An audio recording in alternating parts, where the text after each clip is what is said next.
My name is Captain Erin Hayes, 34 years old, U.S. Army trauma surgeon. 6 months into my deployment at FOB Fenty, I survived IED blasts, midnight surgeries, and loss. But nothing hit harder than a single email from home.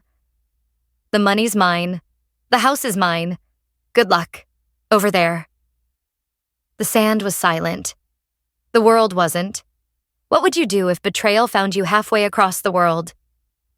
Share your thoughts, and subscribe if you believe no distance can protect a coward from justice. For the last 6 months, my world has been a rectangle of dust and canvas at Forward Operating Base Fenty in eastern Afghanistan. Out here, silence is rare. Even in the lulls between medevac runs, you can still hear the low diesel hum of the generators, the distant thud of mortars on the training range, and the dry whisper of sand against tent fabric. It's a place where you measure life in heartbeats and rotor blades. Every morning starts the same way. 0500 hours. Alarm chirps, boots slide on, coffee tastes like scorched earth. By sunrise, I'm standing beneath fluorescent lights in the surgical tent, gloved hands hovering over another soldier who's depending on my precision more than on luck. 16-hour shifts are common. Exhaustion becomes a uniform all its own. But that fatigue is honest. You earn it. When the day finally ends, I peel off the blood-specked scrubs, feel the sting of antiseptic on cracked knuckles, and walk toward the MWR tent, our improvised living room, library, and window to home. The smell inside is always the same. Stale coffee, overheated plastic from laptop chargers, and the faint cologne of too many bodies in too small a space. It's there, beneath a single buzzing bulb, that I allow myself one ritual of normalcy: opening my email. Back in Tennessee, my husband Eric and I had agreed to write every day. His subject lines never changed. Dad and I miss you, Mom. The message was simple. A photo of our beagle, Lucky, asleep on the couch or sprawled belly up beside the fireplace. That little routine was my tether to sanity. No matter how chaotic the trauma bay became, I could look forward to that single ping in my inbox. A reminder that somewhere far away, life was still gentle. That night had been long. We'd fought to save a corporal torn apart by an IED. By the time the chopper lifted off with him stabilized, I could barely feel my shoulders. All I wanted was caffeine and quiet. The laptop screen flickered to life, washing my hands in blue light. I saw Eric's name, but the subject line looked wrong. Short, blunt, out of rhythm. Some things you should know. A knot tightened in my gut. I clicked. I've moved on. The money is mine. The house is mine. Good luck over there. 17 words. For a moment, the tent vanished. I couldn't hear the generators, couldn't smell the disinfectant clinging to my skin. My vision tunneled to a single white rectangle filled with black text. Then I saw the attachments. 3 files. The first was a PDF of a divorce petition, stamped and dated. The second, a bank statement. Our joint savings account, $38,000, drained to zero. The third, a series of JPEGs. The first photo stopped my breath.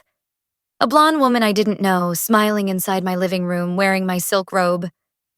In the next, her bare feet rested on the antique coffee table I'd worked 3 months of weekend shifts to afford. And in the last image, Lucky, alive. Tail blurred mid-wag, tongue lolling happily as she cradled him. The same dog Eric had sworn was killed in an accident 2 months earlier. I'd mourned that dog in this desert. I'd cried alone in a cot under flak-jacketed silence, believing him gone. Now he was sitting in her lap. The shock wasn't fiery. It was surgical. Cold, precise. My pulse slowed. I closed the email without deleting it, as though preserving a specimen for evidence. Around me, the MWR tent kept buzzing. Someone laughed at a screen. A printer jammed. But all the noise receded beneath a single steady heartbeat. I pushed back my chair, left the half-finished coffee where it sat, and stepped outside. Night had fallen over Fenty. The Afghan sky stretched endless and merciless, stars burning like distant flares. I drew a breath heavy with dust and jet fuel and told myself to stand tall. I'd patched soldiers with worse wounds than this. Somewhere 7,000 miles away, a man thought he'd ended me with a few keystrokes. He mistook distance for safety. What he didn't understand was simple. Before every deployment, I prepare for war. And I always plan for betrayal. Tomorrow, I'd open that email again. Not to mourn, but to diagnose. Because in medicine and in marriage, you can't treat what you haven't studied. By dawn, I had already dissected the email in my mind the way I'd approach a compound fracture. Step by step, layer by layer. Shock was no longer an option. In my world, you stabilize the bleeding first. Then you start asking how it happened. Over the next few hours, between surgeries and supply checks, I began reconstructing the years that had led to that digital ambush. What had once felt like memories of a marriage now looked more like case files in a pathology report. Each one revealed the same underlying disease: entitlement feeding on affection until there was nothing left. Exhibit A, the lie. It began as humor. Back when I first pinned on Captain Bars, Eric would make jokes at dinner parties. "Careful, she outranks me now," he'd say, and everyone would laugh. But the laughter always carried an edge. Later, in the car, he'd mutter, "You must love being the center of attention." I'd brush it off, thinking it was harmless pride. Looking back, it was the first symptom. His ego couldn't breathe in a room where I stood taller. At home, the small barbs kept coming. He'd forget to pick me up from the hospital after a 24-hour shift, then say, "You're so independent, I figured you'd walk." When I deployed, he insisted we keep his name on all utilities for simplicity. I'd been trained to trust the chain of command. I never expected betrayal to come from within it. Exhibit B, the theft. Eric always had new ideas. A hot sauce company, an app for craft beer ratings, a consulting firm with no clients. Each failure came with a request. "Just until this takes off." Babe. I was earning combat pay, hazard bonuses, re-enlistment incentives, money that carried the scent of blood and burned powder. He saw it as endless. I saw it as survival. When I funded his last venture, a real estate flip that never flipped, I convinced myself it was teamwork. What I didn't know was that he'd already started drafting his exit plan. By the time I was inserting chest tubes in a tent lit by headlamps, he was transferring our future into his account back home. Exhibit C, the in-laws. They were Tennessee royalty in their own minds. Sunday church, silver cutlery, and a belief that a woman's career was just a phase. I still remember Christmas at their house 2 years ago. His mother handed me a cookbook titled Southern Hospitality Classics. Her note inside: "Maybe spend more time in the kitchen next year." Everyone laughed. Eric did too. Later that night, his father clapped me on the shoulder and said, "Don't forget who you're fighting for." It sounded noble, but what he meant was obedience. My paycheck had become the family's safety net. My commission, their status symbol. I wasn't a wife anymore. I was an asset to be managed. By the time the second medevac arrived that evening, I had already built the diagnosis. Eric's betrayal wasn't spontaneous. It was premeditated malpractice, years of dependency metastasized into resentment, then into theft. As I scrubbed in, Sergeant Miller glanced over and asked quietly, "You good, ma'am?" I adjusted my gloves, voice steady. "I'm fine, Sergeant. Just another long night." But in my head, a new operation had begun, one that wouldn't be performed with scalpels. Later, back in my quarters, I opened my Green Army notebook and drew 3 boxes. Beside them, I wrote in block letters: lie, theft, control. Underneath, one word: countermeasure. If Eric thought distance made me powerless, he'd forgotten the first rule of battlefield medicine. Even under fire, you work the problem. You never surrender the patient. And in this case, the patient was me. Tomorrow, I'd start the recovery protocol. Quietly, precisely. The morning after the email, the base loudspeaker cracked through the dawn haze. "Incoming medevac, 2 minutes out." Instinct overrode everything else. I threw on my gown, tied my mask, and let muscle memory take command. For 8 straight hours, I stitched, clamped, and stabilized men who would never know their surgeon was fighting her own war an ocean away. But that night, when the last rotor faded and the tent fell silent, I sat alone on my cot with a different kind of triage ahead of me. In trauma medicine, you don't panic when the bleeding starts. You isolate the wound, control the damage, and move toward recovery. The same rule applied here. I reached under the cot and pulled out the heavy olive green footlocker that had followed me through every deployment. Beneath spare uniforms and folded scrubs lay a thick, unmarked 3-ring binder. I rested it on my knees and opened it like a field manual. The first page bore a single heading I'd typed years ago after attending a seminar led by a retired 2-star general: Contingency Operations, Domestic. The general had told us plainly, plan your missions abroad, but also plan for betrayals at home. Hope is not a defense strategy. At the time, I'd laughed. Now those pages felt prophetic. Inside the binder were account numbers, copies of property deeds, and annotated excerpts from the Service Members Civil Relief Act. 3 years earlier, I'd consulted a civilian lawyer and established an irrevocable trust, a safety measure in case of identity theft, or, as she'd delicately put it, spousal mismanagement. My house, purchased before marriage, was deeded to that trust. My Army pay went straight into it. Only one account sat outside: the joint savings. That account had been my test. I'd built it as a shared symbol, a place for deposits and dreams, a visible sign of partnership.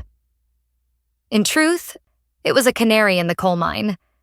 I wanted to see if Eric could handle responsibility without temptation. Now I had my answer. I thumbed through pay stubs, deployment orders, tax forms, every receipt of sacrifice measured in days away from home. My hand trembled once, then steadied. The numbers told a story more honest than any vow. I clicked my pen and wrote a single phrase across the inside cover: Operation Reclamation. Phase 1 was simple: confirm legal posture, secure digital access, prepare psychological containment. That meant no confrontation, no emotional email, no midnight calls. Emotion is a liability in any engagement. Instead, I opened my laptop, reconnected the field Wi-Fi, and drafted one reply. 5 words only. Are you sure about that? No threats, no accusations, just a question. I hovered over the send button, then pressed it. A tiny whir, a sent notification. On the surface, it looked like confusion, a desperate attempt to understand. But it was bait.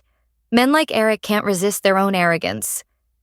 He'd see that line, smirk, and believe he'd broken me. He'd underestimate what those 5 words really meant. They weren't a plea. They were the sound of a surgeon regaining her pulse. I closed the laptop, slid the binder back into the footlocker, and exhaled through my nose.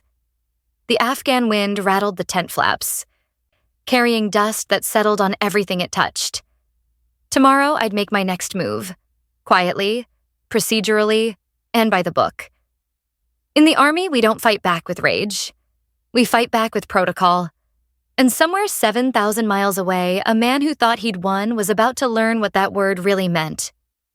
When the sun rose over the ridgeline the next morning, it bled through the khaki dust like a warning flare. Another day, another battlefield. Just not the one my husband expected me to fight on. Between triage rounds, I drafted a brief, emotionless report for JAG. Not a plea for sympathy. A statement of fact, complete with timestamps, attachments, and financial records. Years in the OR had trained me to narrate crises clearly. No adjectives, no hysteria, just data. By noon, my chain of command approved my request for legal counsel under Army Regulation 27-3. That afternoon, I walked into the small prefab structure with the stenciled sign, Judge Advocate General's Corps, Legal Assistance Office. Inside, the air smelled faintly of toner and coffee. A flag hung behind a metal desk stacked with folders. Behind them sat a woman whose presence could quiet a platoon. She didn't bother to rise, just gestured to the chair across from her. Captain Barry? Yes, ma'am. I'm Major Patricia Holmes. Have a seat.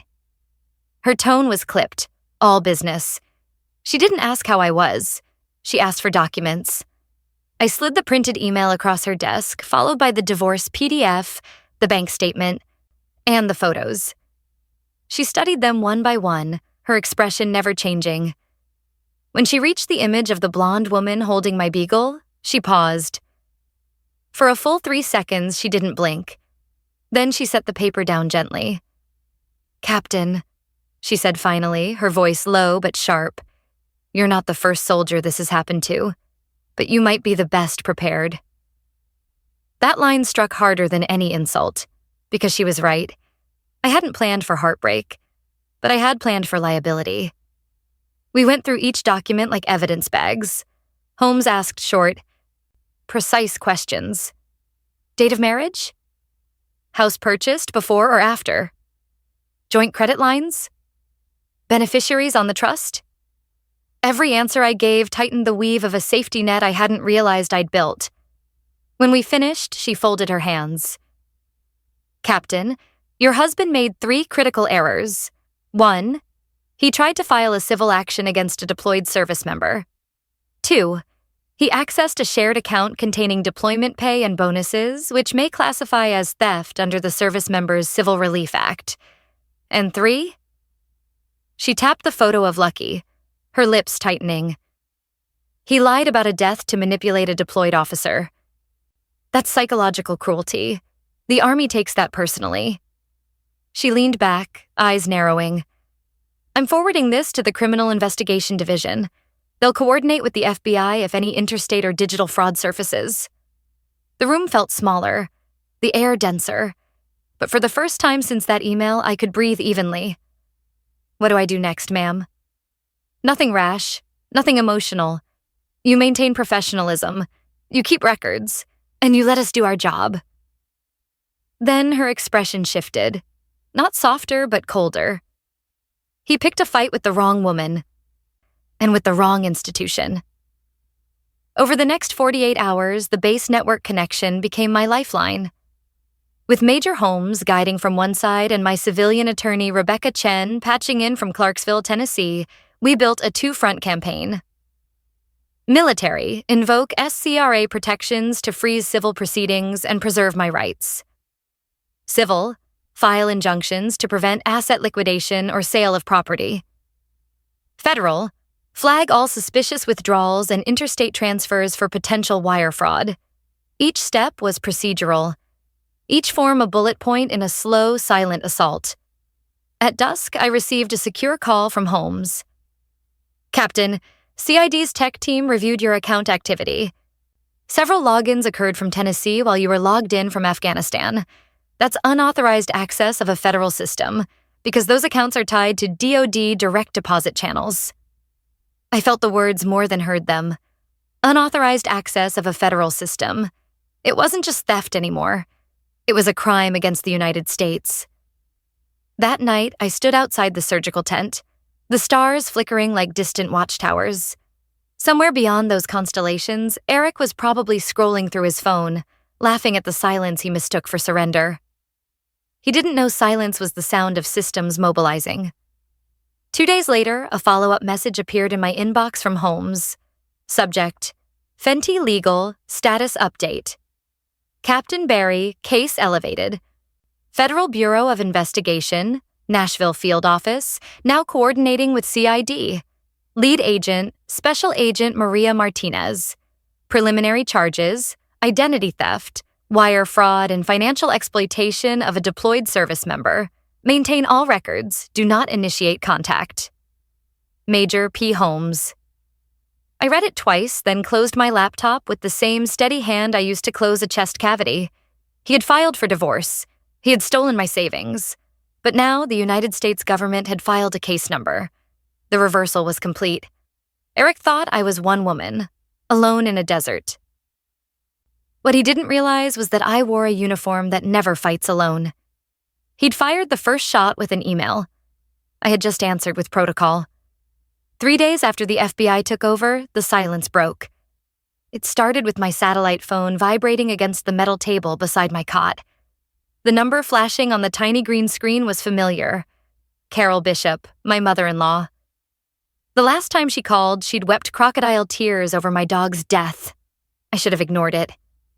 Instead, I answered, curious what the next lie would sound like. Her voice came shrill and trembling. Ember, what have you done? I didn't respond. I let her fill the air with panic.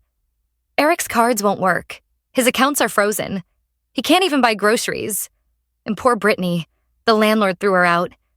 She's pregnant, Ember, pregnant. You're ruining 3 lives over some misunderstanding. Her words came rapid fire, desperate and self-righteous. I stared at the tent wall, at the shifting shadows cast by the floodlights outside, and waited until she ran out of breath. Your grandchild, Carol? I said quietly. Then maybe Eric should try employment. I hear it does wonders for financial stability. She gasped, sharp, offended, and I ended the call before she could reload. No more explanations, no more emotional labor. From that moment, every communication became evidence, not conversation. The next message came a day later, this time an email from Eric himself. The subject line, "We can fix this." It was long, paragraphs of self-pity dressed as reconciliation. You blindsided me. I can't live like this. My accounts are frozen. I'm locked out of the house. Everyone's talking about me. I thought you were better than this. I thought you cared. Let's make this easy. I'll return half the money if you stop this madness. Half. Half of my own savings. Not a word about the dog, the photos, or the forged filings. No, I'm sorry. No acknowledgement of the theft. Only outrage at being caught. I read it twice, copied it into a secure folder, and forwarded it to both Major Holmes and Rebecca Chen with a single line. More evidence for the file. That became my mantra. Each call, each plea, each insult, all cataloged like tissue samples. You don't argue with a virus. You identify it, contain it, and let the immune system do its work. In this case, that system was the United States government. A week later, while I was scrubbing out after surgery, Holmes appeared at the tent entrance. Her expression gave nothing away, but her words hit like a hammer drop. Captain, CID confirms. He attempted to withdraw cash under your name at a branch in Clarksville. FBI surveillance caught him on camera. She paused. They picked him up at the Greyhound terminal trying to buy a one-way ticket to Miami. $10,000 in cash, no luggage. I didn't speak. I simply nodded. Holmes set a folder on the table, printed stills from the footage, timestamps, booking record. In one image, Eric stood between 2 agents, his hands cuffed, his face pale and slack. The man who once mocked my uniform now wore steel bracelets of his own. Back at Fob Fenty, word travels fast. You can't keep news like that contained. By dinner, half the base knew. When I walked into the DFAC, conversations paused. Then one of the medics, a young corporal, raised his mug slightly and said, "To Captain Barry, proving karma runs on military time." Laughter rippled softly through the room. Not cruel, just understanding. Everyone here had someone back home they worried about. I wasn't a cautionary tale. I was proof of survival. A few days later, Rebecca Chen called from Tennessee. Her tone carried the dry satisfaction of a surgeon announcing a successful operation. Federal prosecutors filed formal charges this morning: wire fraud and aggravated identity theft. Maximum exposure, 12 years. They're offering a plea if he waives property claims and agrees to restitution. I listened quietly, tracing a finger along the edge of my coffee mug. "What does he want?" I asked. She gave a short laugh. "Doesn't matter. For once, it's not his move." The next day, the Clarksville Leaf Chronicle ran the headline, "Local Man Arrested for Defrauding Deployed Army Spouse." My name wasn't printed, privacy for active duty personnel, but anyone in that town could read between the lines. For the bishop's public perception was everything. And now, the same people who once whispered admiration were whispering something else. Shame travels faster than truth, but truth always arrives armed. That night, I stood outside my tent, the Afghan wind tugging at my sleeves. Somewhere back home, my past life was unraveling in courtrooms and headlines. And here, under this foreign sky, I felt none of the triumph I expected, only clarity. The war was nearly over, but I was no longer the casualty. I was the command. The weeks that followed felt strangely quiet. After months of living between gunfire and heartbreak, silence didn't feel peaceful. It felt foreign. The FBI had made their arrest, the lawyers had done their part, and the court orders were in motion. All that was left for me was the waiting. War has a rhythm. Missions, reports, rotations, return. Justice has one too, only slower and far less predictable. Every few days I'd receive an encrypted update from Major Holmes or Rebecca Chen. Legal terms filled the screen. Plea negotiations, restitution schedules, asset forfeiture. I read them like after-action reports. Detached, focused. But the truth was simpler. I had survived. And now I needed to remember how to live. I threw myself back into work. The OR was still my battlefield, but it was also my refuge. Every soldier I stitched together reminded me that purpose can be rebuilt from pain. During one long shift, a young medic, Private Reyes, handed me a clamp with trembling hands. His voice cracked. "Sorry, ma'am. Long day." I glanced at him over my mask. "We all have them. Just breathe and hold your line." He nodded, steadied his grip, and didn't falter again. Watching him, I realized something. Strength isn't loud. It's steady. It's the quiet decision to keep working when everything inside you wants to collapse. That night, after the patient was stable, I found a cup of coffee waiting on my desk. It wasn't from a superior or a friend, just an anonymous gesture. A small reminder that even in a place built for war, kindness finds its way through. 2 months later, my rotation ended. My orders came through. Redeploying to CONUS, home. When the C-17 finally touched down on American soil, the roar of its landing gear sounded like a heartbeat returning after flatline. I stepped off the ramp and took a long breath of damp East Coast air. It smelled like rain and jet fuel and freedom. I wasn't returning as a wife. I wasn't returning as someone's victim. I was returning as myself, a captain, a surgeon, and a survivor. Rebecca met me at the airport with a short hug and a long envelope. Inside were court documents, finalized and stamped. United States versus Eric Bishop. Guilty. She smiled. It's done. 12 years. Restitution, house restored, accounts cleared. But no number could replace what had been stolen. The trust, the years, the version of me that once believed love and loyalty were the same thing. Still, as I walked out into the Tennessee sunlight, I knew I hadn't lost everything. I'd gained something rarer. Clarity. At home, the house stood clean and quiet. My sister had aired it out before I arrived. The first sound I heard wasn't an alarm or a phone. It was a bark. Sharp, joyous, impossible to mistake.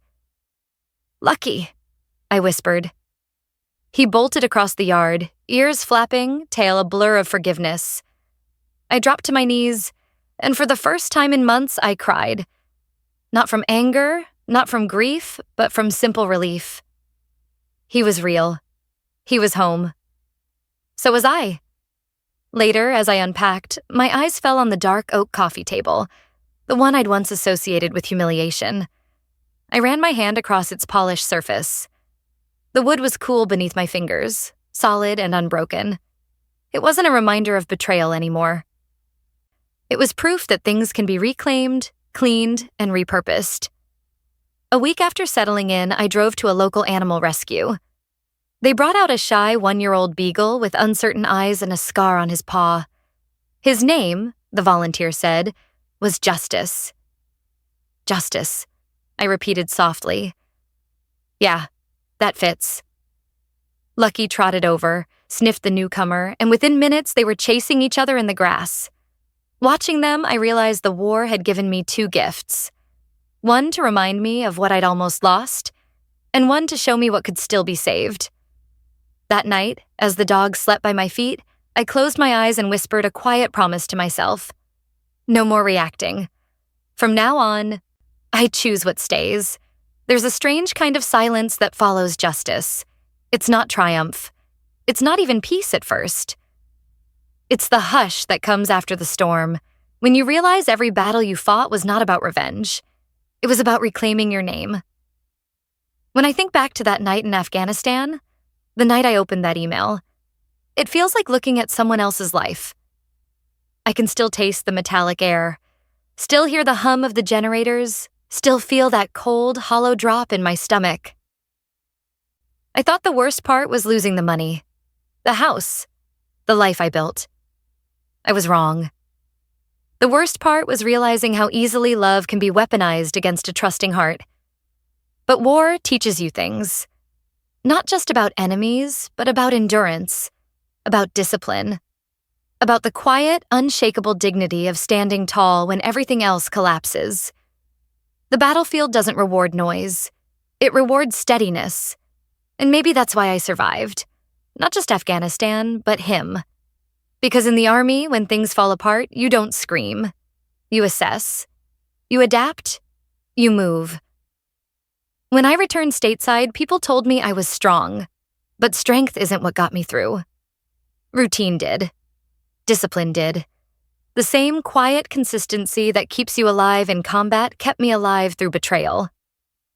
Every day I got up, checked the perimeter of my own mind, and decided, not today. He doesn't get to own this day. In uniform, we learn that leadership isn't about shouting orders. It's about example, about restraint. And the same holds true off the battlefield. Eric thought power was control, over money, over image, over love. But true power isn't taking. It's choosing. Choosing grace. Choosing silence. Choosing when and how to strike back. My strike wasn't a gunshot. It was a signature, a lawsuit, a protocol. A chain of command that did what it was built to do. Protect those who protect others. I used to think justice had to feel loud, like a verdict read in a packed courtroom or a door slammed on a guilty man. But real justice? It's quiet. It's a letter arriving in the mail with a federal seal. It's a beagle barking on your lawn again. It's the sound of your own heartbeat steadying in a house that's finally yours. There are still days I wonder why it had to happen this way. But then I remember, scars aren't signs of damage. They're records of healing. They prove you endured something that tried to break you, and didn't. In war, every soldier learns a simple truth. You don't always choose your battles, but you always choose your response. And sometimes the strongest thing you can do is to stay calm long enough to win by procedure. To anyone watching who's ever been underestimated, betrayed, or quietly written off, remember this. Your silence isn't weakness. It's your weapon. Your discipline is your armor, and your dignity, that calm refusal to collapse, is your victory. Because justice, in the end, isn't about revenge. It's about reclaiming peace. Have you ever seen someone stay calm while the world tried to break them, and come out stronger because of it? Share your story in the comments below. If this story resonated with you, hit like, subscribe, and turn on notifications. Because every day we share true-to-life stories of quiet strength, discipline, and poetic justice. Remember, a new story premieres daily on Soldier Revenge. And until tomorrow, stay steady, stay sharp, and never mistake silence for surrender.